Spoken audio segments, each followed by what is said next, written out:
Okay, welcome everyone to the Beer O'Clock Craft Beer Advent Calendar for 2021. Today is the first day of the Advent Calendar, so I am, needless to say, very excited to get into the beers. And to kick us off this time, we have a very special guest who is in fact one of the brewers of the Day One beer. So please meet Megan Gemmell of Clockwork Brewhouse in KZN. Hi Megan. Thanks, Elaine. Thanks so much for having me. No, it's a pleasure. So lovely to have you. All right, so I think the best thing for us to do is just to unwrap the beer and show everyone what it is. If you haven't unwrapped your beer yet, you should pause this video because this will be a spoiler. Okay, let's open it up. I've got Day One. And inside is the Africa Brew IPA, which Megan had a hand in producing for us. I'm very excited. This beer was quite hard to get hold of, and not many people did get to try this beer unless you were actually at the Africa Brew event. Yeah, so maybe before we open it, what is Africa Brew? Yes, so Africa Brew IPA changes every year. The Africa Brew conference is held in a different province every year. Maybe I should go a little bit into what Africa Brew is on its own. Africa Brew is something that Albie and I devised together after many beers, after a beer boot camp up in Joburg, all the way back in 2016.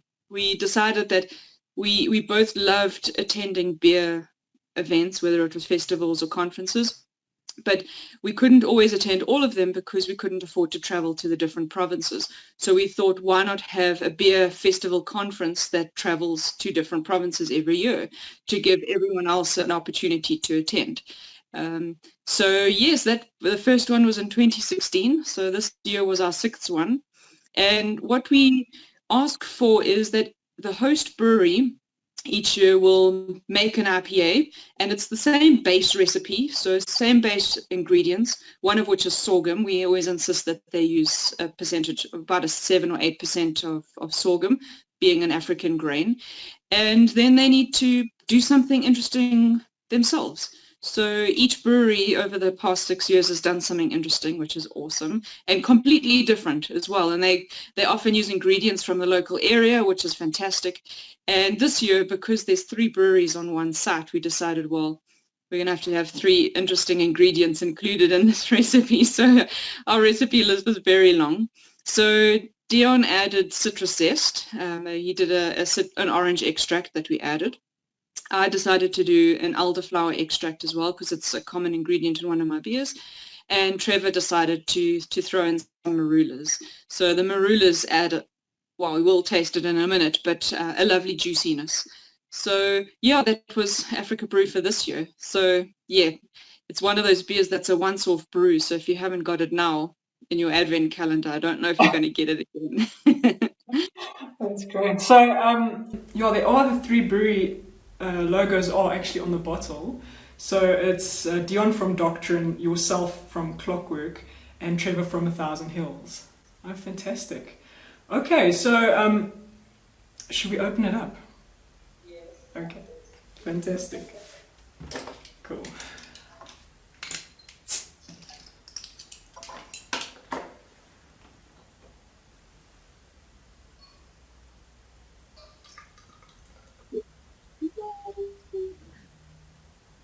Wow, it's a great color.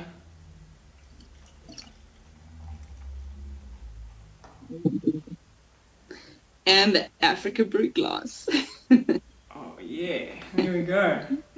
So this is the Africa Brew IPA 2021. Fantastic. Cheers. Yes. Cheers, Megan. Oh, cool. Okay.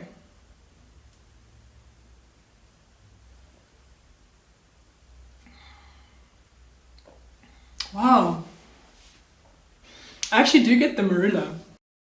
Yes, so actually the marulas were from Albie herself, picked from her tree in her garden. She has a surplus of marulas every year and she doesn't know what to do with them. So when she came to visit a few months ago, she brought a few buckets worth of marulas, which was fantastic. And we kept them in the freezer until we were ready to use them. So yes, they were frozen, but actual fruits. So we sat there and took the skins off and juiced them, and so the whole marula went in with the juice into the brew.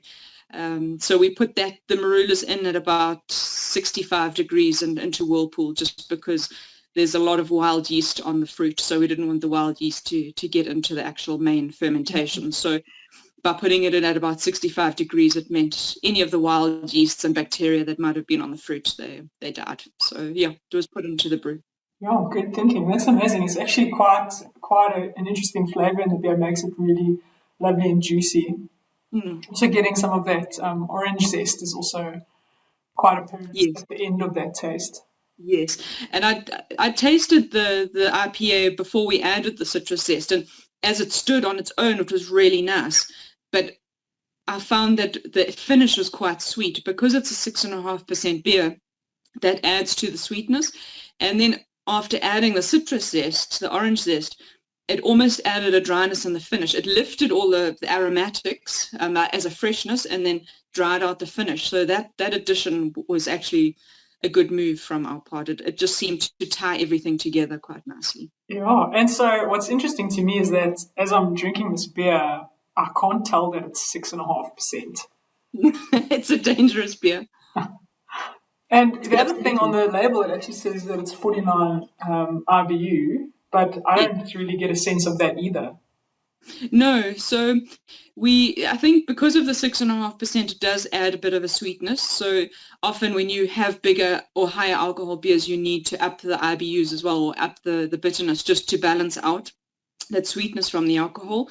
But because of the marulas, because of the hectic hopping that we put into the beer, it seems to add to the mouthfeel, which also stops you feeling that high bitterness as well. No, that's actually quite amazing. And so I know I have a few home brewers who have got their hands on an advent calendar this year, and they might be interested to know, if it's not a secret, what hops you used in the brew. No, not at all. So Bev Plus were awesome with sponsoring quite a lot of the ingredients for this brew. And the hops that we tended to go for, well, we love these hops. These are the IPA kind of hops. We went with the Mosaic, we went with Simcoe and Amarillo. And we put those all at the end of boil for taste, for flavor and aromatics, and then into whirlpool. And then we also did a dry hopping addition as well. So you're getting full aromatics, full flavor from those hops. For bittering, we just went with Southern Dawn. It's a lovely, very neutral bittering hop. It's actually one of the SAB grown hops, Southern Dawn. Okay. Yeah, it's a fantastic brew. So once again, well done. Thank you. I wanted to actually also talk to you about, I know that the three of you, Thousand Hills, Doctrine, and yourself, Clockwork, are all on the same property, which is also a restaurant and a chef school. So I saw on your Instagram, or maybe it was Thousand Hills Instagram, that there was a competition recently for like student brewers. Did you guys win that? Yes, so the InterVarsity has been running for a number of years. I think the first one was in 2008. I actually, funnily enough, went to the first few as a student. So InterVarsity is quite close to my heart, because the InterVarsity was where I basically learned the love of brewing. So I've been lecturing at the Thousand Hills Chef School. I lecture the second years on how to brew, which is awesome. And any of the keen students that want to continue learning with the brewing can come down and do as many brews as they want on their days off. And Martin and Ashley came in, and they all their Mondays off, they came and did a few brews, and they entered those beers into InterVarsity, which was in a couple of months ago. And yeah, they've only been brewing for 4 months, and they managed to come home with a silver for their sour beer and best IPA and best of show for their IPA. So they're super chuffed, and they only entered 3 beers and they won awards on 2 of them. So yeah, no, they worked so hard and they deserve those awards. That's amazing. Oh, well done. That's actually quite interesting, because I tried homebrewing recently during lockdown, as I'm sure many other people did. It was just far too much work for me. So hats off to students for actually brewing on their off days. Absolutely. And it's not like it's a couple of hours either. It's a full day's work. And then they still have to come in and bottle it. So it's not just 1 day, it's 2. So no, they deserve those medals for sure. Oh, that's amazing. Well done. That's excellent. Well, this is certainly another example of a really great IPA. So well done to you and Trevor and Dion on a fantastic beer. So Africa Brew's annual, you said. And is that like, can anyone attend? Do you have to be a brewer? Do you have like public passes? How does it work? So if you follow us on Facebook and Instagram, it's Africa Brew, and then our website is africabrew.co.za. And anybody can get involved. If you love brewing, if you love beer, absolutely, we'd love to have you at the next event. We're always looking for new speakers as well with new information. So if you're keen to come and do a talk, definitely drop me a message. But Africa Brew, it's really just a chilled weekend where we talk beer, we drink beer, we learn from each other. People from different provinces get to share information and stuff that they've experienced. So it's just a weekend of sharing knowledge and growing the industry together. So everyone's welcome. You had me at beer. Absolutely. It's funny to think that it's a weekend of learning and beer. Yeah. It's not just beer. Learning first, beer later. And so then the last thing I wanted to check with you is I've actually been to the Thousand Hills venue, and it's just such a beautiful place, and the restaurant is fantastic, and of course the beers are even better on tap. And I know that you have rotating taps every weekend. So can people just drop in and visit you anytime? Yes, so the restaurant is open Friday to Sunday because the chefs are busy studying during the week.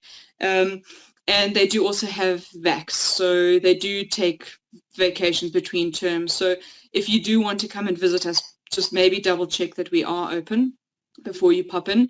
But if you want to pop in and see me during the week, I'm at the brewery almost every single day. So let me know if you want to pop in. I can show you around the brewery, and you're most welcome. Perfect. Megan, thank you so much for taking the time to taste your beer with us. Well done again. It was lovely to talk to you. Thank you so much. Cheers. Cheers.